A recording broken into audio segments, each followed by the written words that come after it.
My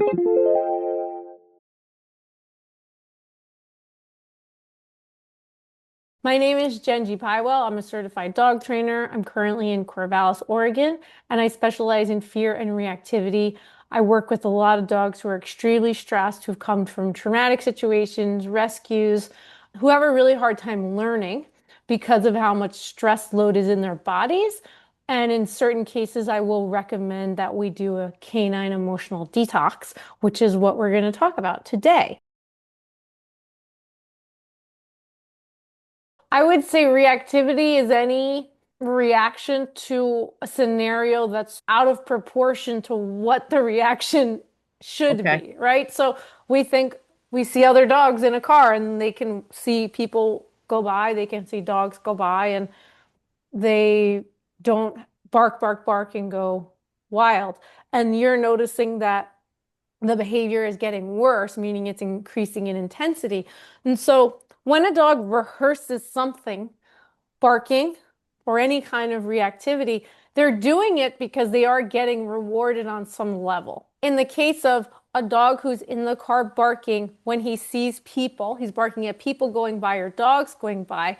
Reactive dogs oftentimes are barking or reacting to make something go away. So, like a dog that's barking at the fence is barking so the person goes away or the dog goes away. Oftentimes, coincidentally, the dog or the person goes away anyway because they were just walking by. They had nothing to do with the dog. They might not even notice the dog barking. But that got rewarded. It's called negative reinforcement. There's something annoying that the dog is experiencing. It could be something very aversive, very upsetting, very stressful to the dog. The dog does something, bark, bark, bark, the thing goes away. So it's rewarded. When we say reinforcement, it increases the behavior. So a negative thing that the dog perceives as negative goes away because of something the dog did, and that makes the behavior happen more and more. And so Hmm. every time you take him into the car, he keeps seeing all of those things. So he continues to do those things because in his mind, when he's barking, that's making those dogs or those people go away, when in reality, you're just driving by them and they happen to be flying out of his view. When we have a blue heeler in a car, we have a dog that's very sensitive to movement and change. They're sensitive to something called sudden environmental change. If they were in a field with a bunch of sheep or cattle or whatever they're herding, they're all their brain is doing is watching for movement and change in the environment. And that's extremely stimulating for them, and they feel compelled to do something about it. And so when we take a dog like that, who has this very extreme sensitivity to motion and things in their visual field, we put them into a car, it's like a complete and total Mhm. information overload for them. What's normally recommended in the case of a dog in a car that's freaking out is to just have them safely in a crate and have the crate covered. We're not training the dog, we're just preventing them from rehearsing the behavior by taking the opportunity away from them to rehearse it. He doesn't see the thing that makes him want to bark to make it go away, and so he stops barking to make it go away. It might be that he feels anxious in the car for another reason. He might feel nauseous. Some dogs feel nauseous in the car, and that can create anxiety as well. Sometimes even the sight of a car, because a dog has had an experience in a car and gotten very ill and nauseous in the car, then they might start having an anxious response looking at the car or when you start walking towards the car. If you've had a really bad experience on an airplane, you get to the airport and you're already starting to feel that anxiety raising up. So it really depends what you're describing to me and what you said you feel like he has had a trauma associated with the car. That's Mhm. different from what we were talking about before. So what I was explaining before is that a very breed specific kind of dog who's a herder gets Oh, very overstimulated in the car okay. because because his breed is designed Yeah. basically to experience. Inherently, Yeah. yeah. Okay. What it sounds like you're describing is that your dog was transported to you during a young age. 12-week-old puppy is in a stage where they're very open to what's called socialization during Mm-hmm. that period, which is extremely important for dogs. It's extremely important in order to prevent reactivity later in life, prevent fear later in life, because their brain is basically wide open to the world, and the things they experience during this very critical time are things that they'll store in their memory bank as things that aren't scary to them. That doesn't mean that you can just take a dog and do anything with it and it won't be afraid of it. And sometimes in this sensitive periods, there are what's called fear periods. So throughout a dog's development, they also have times when they're actually more susceptible to fear. And so it's not recommended to be transporting dogs during these times. It's better to do a drive than it is to do an airplane, but a drive can be extremely stressful for a small animal. Okay, Mm-hmm. so it sounds like what you're dealing with isn't visual stimulation. It sounds like your dog is actually having an anxiety response because of a past traumatic situation. And that's a totally different thing. And I would approach that differently. What I would do with a dog like that is I would do more what's called desensitization and counter conditioning. Right now, your dog's association with the car is actually one of fear. And your Mm-hmm. dog is having a very strong fear response when your dog gets into the car. And so we need to start trying to convince your dog that getting into the car is a good thing. And that needs to be broken down into very, very small steps.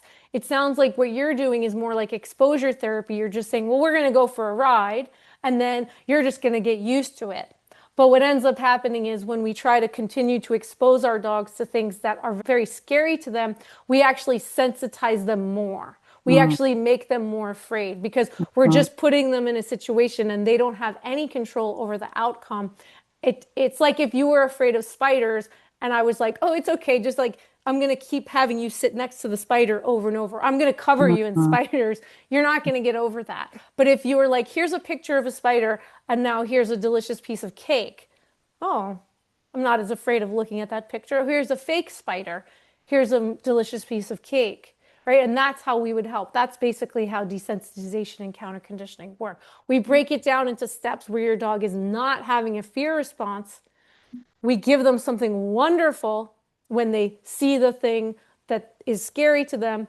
And then as we see them feeling more comfortable and going, oh, wait, I like the way the car looks. Because when I look at the car, I get a delicious treat. And then we say, why don't we walk over to the car? We walk over to the car, you get a treat. Now we're going to open the door. And so we break it down into these steps instead of just putting your dog in there and expecting a different outcome when every time the outcome seems to be a fearful outcome.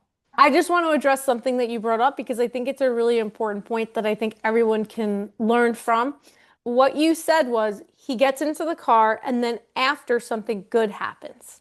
That Mm-hmm. is the key to helping our dogs overcome things that Overcome. are scary. Yeah. Okay? Mm-hmm. So we want them to see the scary thing, then get something good. It's Mm-hmm. difficult for a dog to sit in a car for an hour and know, oh, I'm going to the beach house, Yeah. right? Right? Usually it needs to happen a lot Yeah. quicker, right? Yeah. But they do make the association, and so they're also really great at pattern recognition. So if you only put your dog into the car to bring it to the vet, your dog is going to think, Right. ah, I don't want to get in the car. I only go to that Yeah. place where they stick things in me, right? Mm-hmm. But if you say 90% of the time take him to the beach house or to the park, and only 1% of the time take him to the vet, or you take him to the vet and not every time he goes to the vet, it's a scary visit. You could take him to the vet and do something fun, like just give him treats there, or he gets to get pets or things like that. Then we're making it more random, and he doesn't have that pattern of like, every time I go into the car, this happens. Tapping is a really wonderful de-stress technique that you can use for yourself and you can extend it for your dog. In your particular situation, your dog experienced a trauma and trauma lives in the body. And so tapping is a really, really wonderful way for you to help your dog overcome that trauma. We call it past aspect tapping, and we tap on that specific time that your dog was in that traumatic situation coming here in the car. And we help your dog release the energy that's currently still stuck in your dog's body from that situation. A group tapping session won't be enough to address that, but I also invite you to come to a free group tapping session as well because it can be really helpful. With all kinds of anxiety, and obviously separation anxiety is a kind of anxiety, we need to help the dog overall with their anxiety. Meaning we need to reduce anxiety, we need to reduce stress in all aspects of their lives. And this is going to be with any kind of training where we have a dog who has stress. Okay, so whether your dog is reactive, aggressive, anxious about certain things, has fear of strangers, all of these kinds of things are related to fear and they're related to stress. And in order to help our dogs learn, we need to reduce all the stress in their lives. So there's all kinds of stress, right? Barking out the window of the car, owners leaving, being constantly exposed to other dogs on the street and barking at them. Like anything that's getting your dog stressed out just holistically needs to be reduced across the board before we want to focus on any specific issue. Separation anxiety is not something that I specialize in. I do know about separation anxiety and I'm happy to give you information about what I know. But if your dogs have severe separation anxiety from you, it's a really good idea to work with a specialist in separation anxiety training. Milena DiMartini is the person who created a really effective approach to separation anxiety, and I can put it in the chat. Clinical separation anxiety is when a dog has a severe response to their owner leaving. And that looks like urinating, defecating, destroying their crate, chewing walls. That's considered clinical separation anxiety. Obviously, not all dogs go to that kind of extreme. In certain cases, some dogs are fine with any person. A friend was there and you left, maybe your dogs would be okay. Or sometimes a dog doesn't have separation anxiety because another dog is there. But it sounds like you're saying both of your dogs have separation anxiety when you're not there. The approach to that treatment would actually be to work with the dog that has the most severe separation anxiety, the dog that gets into a panic state quicker and has a more severe response would likely be the approach, because then you're still helping the other dog along the way. The thing with separation anxiety training is in order for it to be effective, the dog cannot be left alone at all during the period of training, except when you're doing the specific training. It sounds like you're already doing that to avoid a response. And most people that are in a desperate situation because their dogs are experiencing separation anxiety are already taking measures to never leave them alone, which is difficult. Some options are daycare, having a pet sitter come over, or leaving them in the car. And it's kind of a funny thing that dogs are okay being left in the car because some dogs, that's a totally acceptable place. Even though you're not there, for some reason, the car is fine. I don't know why. I don't know if anyone knows why. The answer to your question is no, there isn't a quick way to help your dogs with separation anxiety. The best way to do it is to work with someone who's a specialist to create a specific protocol to help them with that. Medication can help in the short term, and it could also help in the long term if necessary. Obviously, you need to speak to your veterinarian about that. Medication works when you use training alongside of it. There's no like silver bullet, like, oh, I'm just going to give this med to this dog, and it's going to cure separation anxiety or it's going to cure reactivity. The medication works by basically lowering the baseline of stress in the brain so the dog is more receptive to learning. As long as she stays outside and continues to bark along the fence, she's going to continue to stay outside and bark along the fence. What I would recommend to start preventing that behavior is something called management. And that means you don't get to go bark along the fence because the more she does it, the more she's going to continue to do it. Management is temporary before we train our dogs to do something better in that situation. So there are ways that we can have your dog think, oh my God, the neighbor's coming. I love the neighbor. Cool. Right? But right now she's like, I want the neighbor to go away. And what's interesting is a dog might hate your neighbor when your neighbor's across the fence, but when your neighbor's inside of the fence, it's totally fine because it's a completely different context. So what she's seeing is like this person behind the fence, and that's the situation in which she feels like she needs to bark at the fence to make him go away. And then when he goes away, she stops barking. The first thing in any training program would be to not allow her to do that. And then there's other things that I would want you to do more comprehensively in her life, create enrichment for her, give her other opportunities to be outside, help her de-stress, etc. But to specifically deal with that situation with a specific training scenario, I would ask your neighbor, hey, look, my dog barks at you every time my dog sees you. And I know that you don't like that. And I don't want my dog to do that because that sucks for you to live next door and to be barked at all the time. Would you be willing to help me while I train my dog to not bark at you? And if your neighbor says yes, great. And if he says no, say, would you be willing to let me allow somebody else walk up your driveway? Because it might not be him, it might just be anybody walking up the driveway. So if he's not willing to participate, maybe he would be willing to allow another human being to walk up the driveway. And you can ask a friend or something like that. And then I would create the thing that I just mentioned, a desensitization and counter conditioning. So we put your dog far enough away from the fence, even if that means your dog has to be in the house when your dog sees the person and the person walks by, your dog notices, oh my God, you get a whole bunch of chicken. We do that to the point your dog sees the person walk by and goes, where's my chicken? And then we move a little bit closer. We start off with the intensity very low. And in this situation, the intensity is how close your dog is to the fence, or maybe how quickly the person's moving. It could be all sorts of things. With a dog who has noise sensitivity, the intensity would be the volume. So we dial back the intensity of the trigger while giving the dog a very, very high value reward. So the dog starts going, wow, I want that person to walk by because every time that person walks by, I get something good. And now we have an opportunity where the dog is not over the top manic, as you said, but instead can do something different. So we can say, oh, well, what would you rather your dog do when they saw the person? I don't know. Maybe you want them to come running to the door. Maybe you want them to go lie down. Maybe you want them to, there's also sit. And so now we can start saying, oh, now when you see the person, how about you do this? Oh, okay. I'll do something else. And so we train the dog to do an alternative behavior or a behavior that competes with the going crazy and barking. Obviously, I can't give you specific advice. I don't know what the terrain looks like. There might be other things that we could do to help your dog as well that aren't training, other management things. In that case, I would recommend you do a behavioral consultation so we can figure that out and you can have a training plan specifically to work on that specific issue.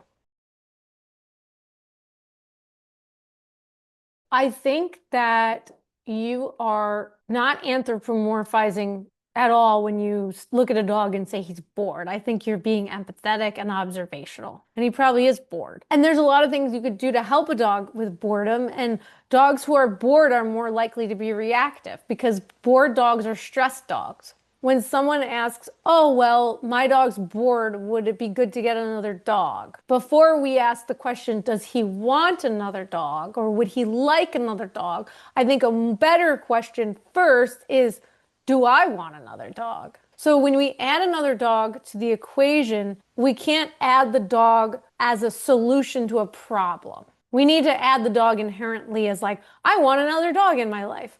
I'm willing to put in the time and the effort and the money and the resources and all the things this dog needs. I also understand that when I add this dog, it's not a magic bullet for my dog and that this dog also might have problems. Am I ready to deal with this dog's other problem? Sometimes it works out and it's fine and they cuddle and they love each other, or sometimes you bring in conflict. And so I think just thinking through that, like, do I want another dog?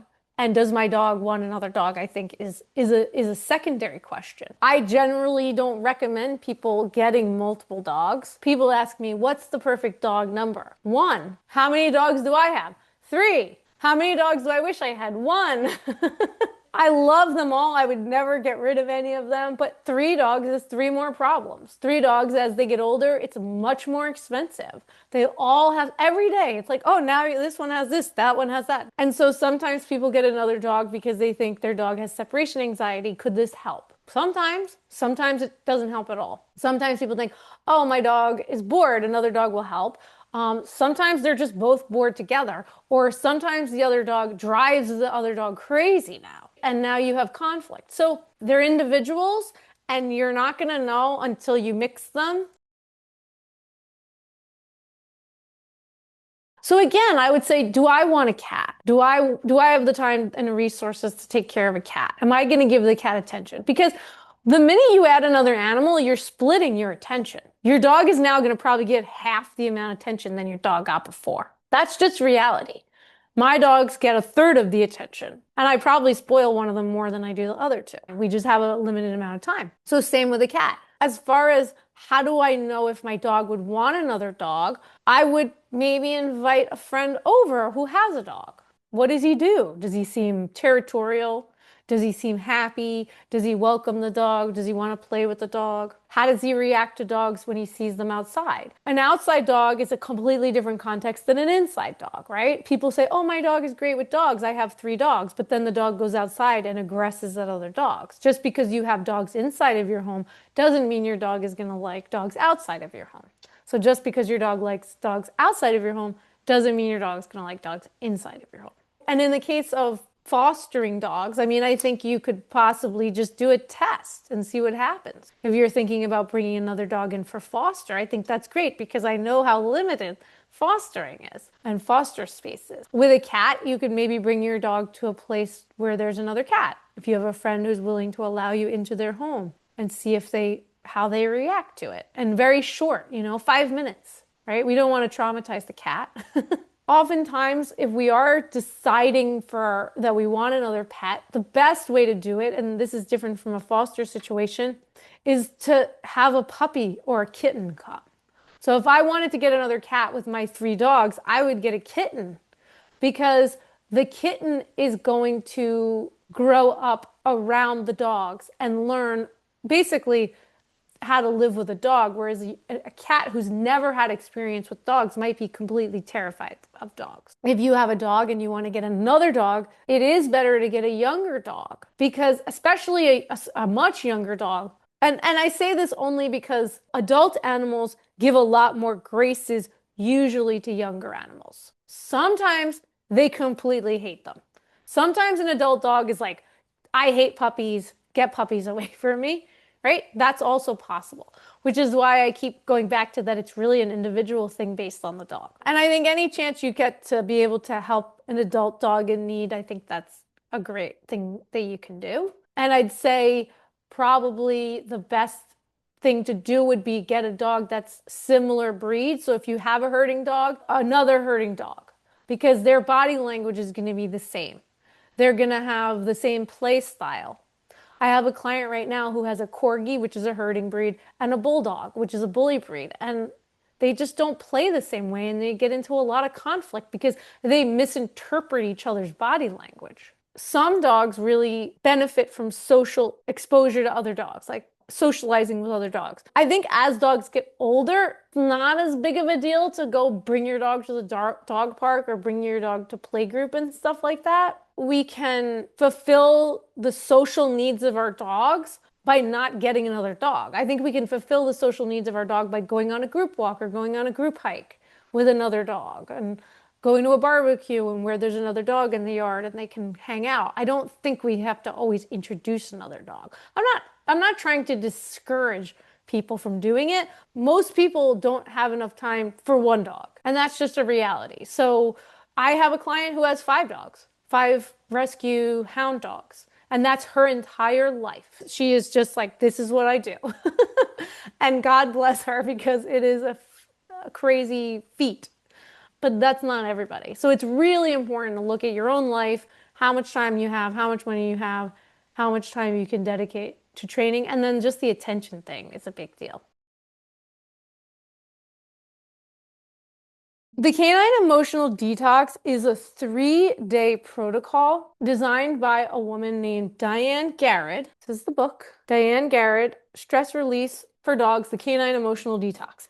And you could think of it like a stress vacation for dogs. Some dogs are so filled with stress hormones in their bodies for all sorts of reasons, that they live in a chronic state of stress. Through her studies, she worked with 700 dogs and did 700 canine emotional detoxes for some dogs who are on a euthanasia list for aggressive behavior. And at the end of it, no dogs were euthanized for behavior problems. Some died because they were old or had other medical issues. And so it can be a real lifesaver for some dogs. When dogs are extremely stressed, they have poor memory and they can't learn. Some dogs are unable to sleep. They pace around all the time. Dogs have a much different sleep cycle than people do. Most dogs need to sleep like between 12 to 16 hours a day. They sleep all day. You're like, oh, my dog sleeps all day. Because your dog needs to sleep all day. They're not like people, right? They sleep at night and they sleep during the day. When dogs are sleeping,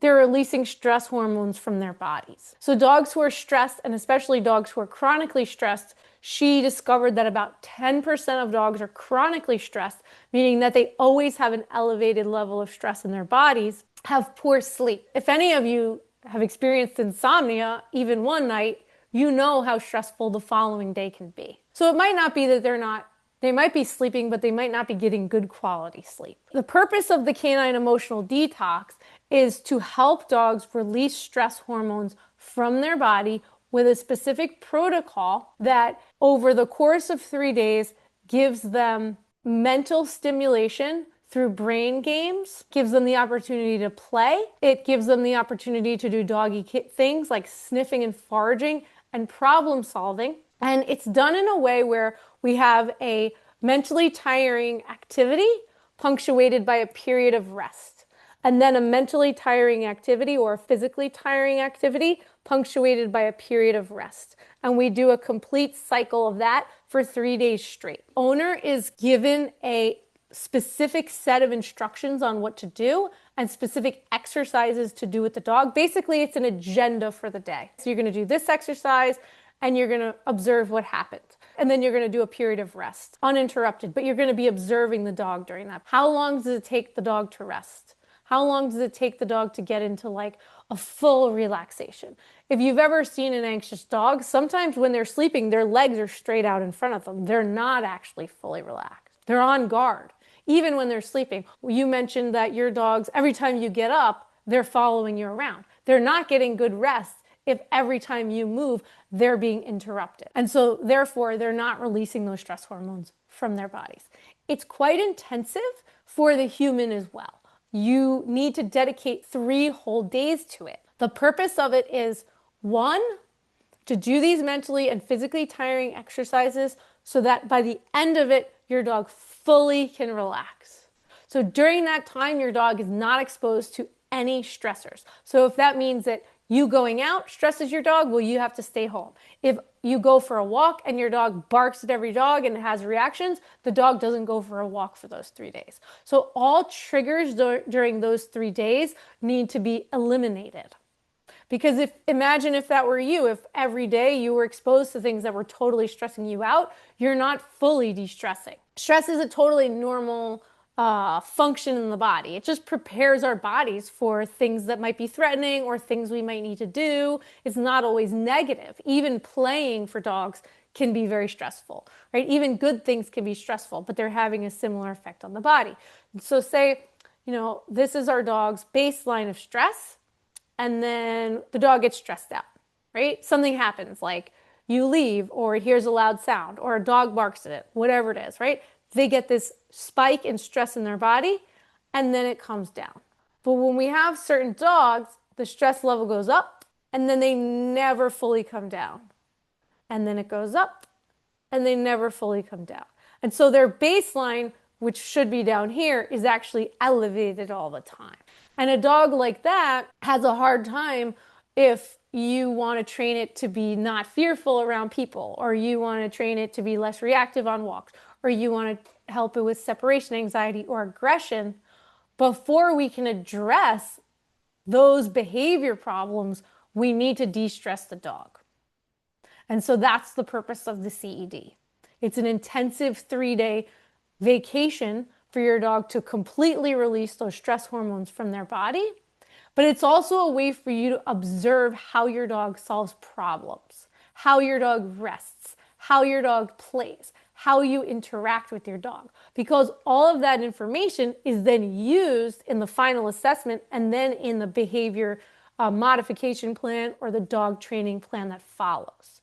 We find out really interesting things, like very simple things that can really make a huge difference that have nothing to do with training. So you can find out whether your dog is a morning person or a afternoon person. That made a huge difference in some of the dogs that I've worked with, because some dogs just want to go outside and take a leak and come back and sleep in for a couple more hours. And if we get those dogs up when they need that rest and we bring them on a walk and they react for a half an hour, well, we're not helping them. And so just like being like, okay, you want to sleep for a couple more hours? Fine, I'll walk you in a couple more hours. I'll walk you at lunchtime. Can make a huge difference in your dog's stress load. We learn whether dogs are willing to solve problems and be persistent at solving a problem, or if they just give up really easily and take the easy way out. It helps us determine, okay, training sessions should actually be really short or they can be longer, and the dog's willing to work a little bit harder to solve a problem. So especially when we're exposing a dog, when we're training them around things that are stressful for them, some dogs do better when they're exposed longer, right? Like you might notice if you have a dog that's reactive, you bring it for a walk and like after like 20 minutes, it's like it's more chill because it's had time to kind of like release some of that stress from their body, and they're like less reactive. Whereas other dogs, the exposure needs to be limited because they get more stressed out in a shorter period of time, and we need to give them relief sooner. So we're getting not only this real deep relaxation, releasing stress hormones, achieving deep sleep, but we're also getting really important analysis of the dog's behavior that we can later use. Normally, as a dog trainer, when I work with a client before we put into place a behavior modification dog training plan, I see them for 90 minutes. I don't get to see a lot in 90 minutes. But in 3 days, so what also happens during this is the person's documenting it with notes. We have a shared Google document, but we also have, they send me photos and they send me videos, short photos and videos of the dog completing the different exercises. And the observations that I can make in body language are much different from ones that I would make if I were there in person. The dog might be acting differently when I'm there, especially a lot of the dogs that I work with who are fearful are acting a lot differently when I'm there than if I'm not there. So I get almost like this, like, fly on the wall observation of these animals. And it's incredible. I mean, for example, one woman who I was working with, she believed that when her dog was flagging the tail, that meant the dog was happy. This was an aggressive dog, and she'd never seen the dog's tail down. And she was alarmed when the dog's tail went down. And I was like, that's exactly what you want. You want the dog's tail down. The dog was so chronically stressed that she only ever saw the dog's tail up all the time until we did the Canine Emotional Detox, and the dog was finally able to lower its tail down, because tail up is a flag. It's a flagging. It means like, I'm alert, something's going on. And finally, this dog's tail was able to go down after 3 days. And it was alarming for her to see her dog relax. She thought it wasn't a good thing. And I was like, no, this is really great. They're all individuals. We have to work with the dog right in front of us. I think every person needs a canine emotional detox. I mean, everyone, all of us need 3 days to decompress. We're all living lives of stress all the time. And our stress is affecting our dog's stress chronically.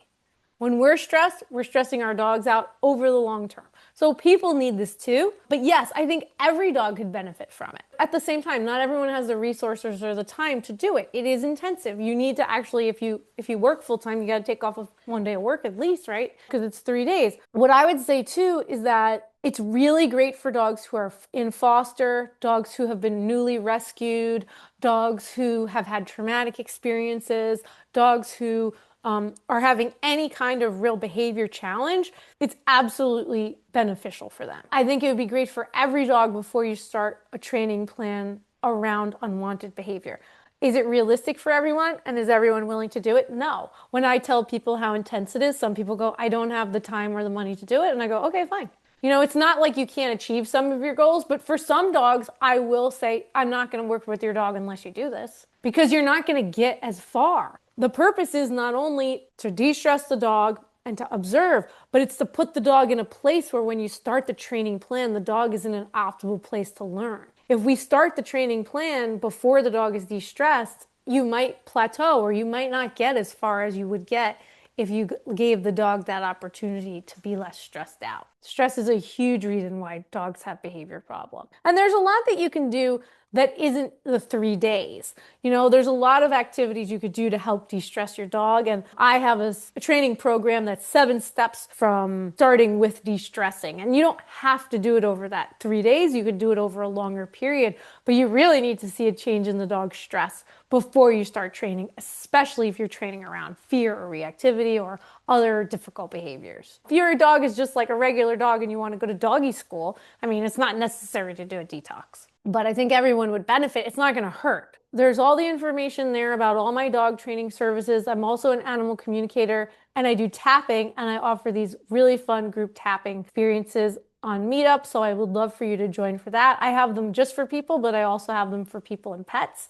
Good job for, showing up for your dog and trying to learn more about dog training and dog behavior.